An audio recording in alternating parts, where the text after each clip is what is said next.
Hello my friends and welcome back. Thank you very much for being with me again today.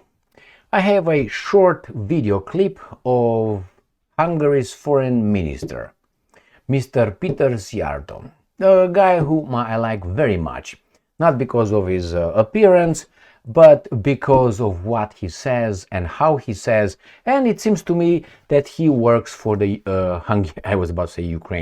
Hungarian people. As you know, Viktor Orban and the entire delegation of Hungary, however you want to call that, showed up in Moscow, and they had a 3.5-hour meeting and they reached some agreements. We have here Peter Szijjarto, the foreign minister, in a short video clip, and he's going to explain to everybody what it has been agreed between Putin and Orban, Russia and Hungary. So there's no misunderstandings.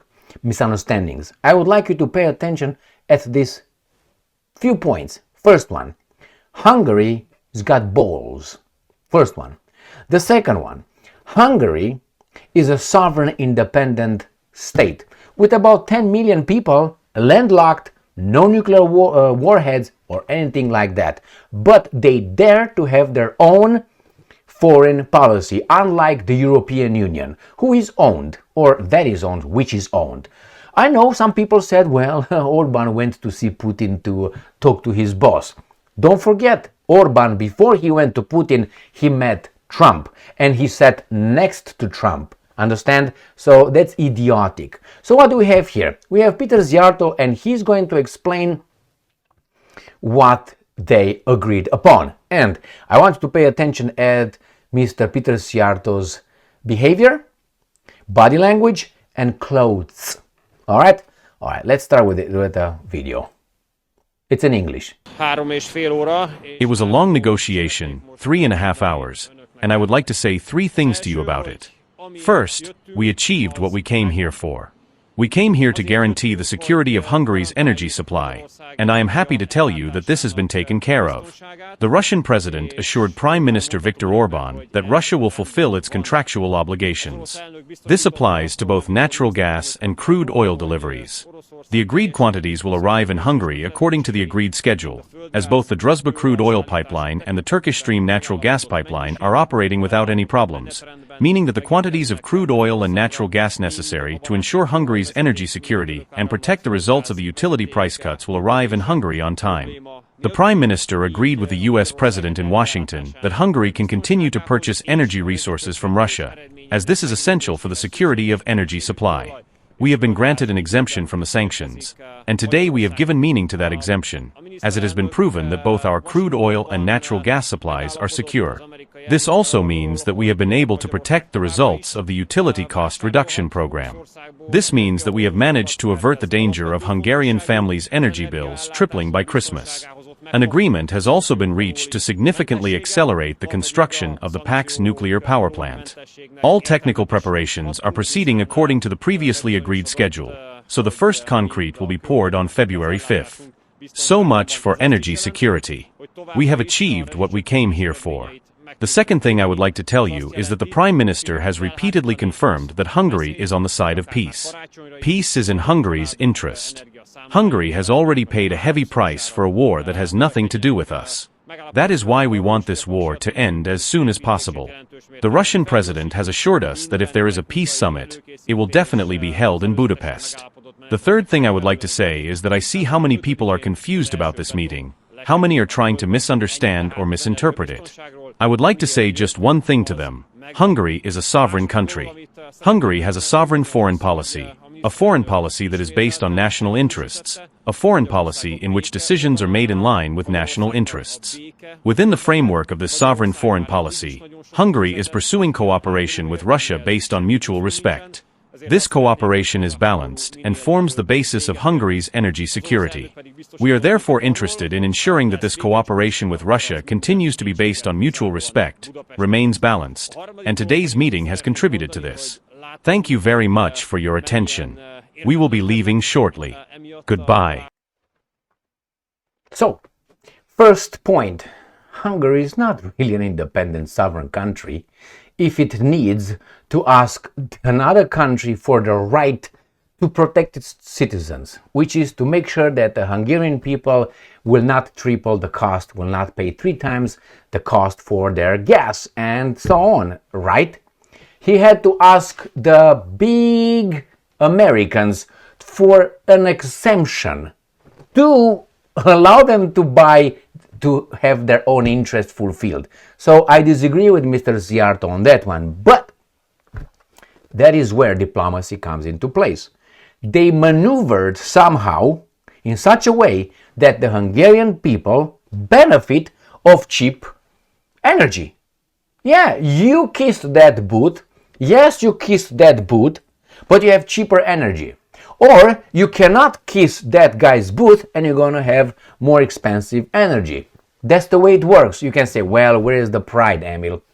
I understand, but as I mentioned before, Hungary has about 9 million people, last time I checked, maybe now they have 10. It's a landlocked country, not really with resources, it depends on Russia, as you see, or someone else, and it does what it can do. And eventually, they secured their people's, I don't know, cheap energy. They didn't want to fight a war that it was not in their country's interest. Why would they? They still maintained a semi-autonomy on the Ukraine war. The other one, they have the PEX nuclear power plant. The Russians are building it.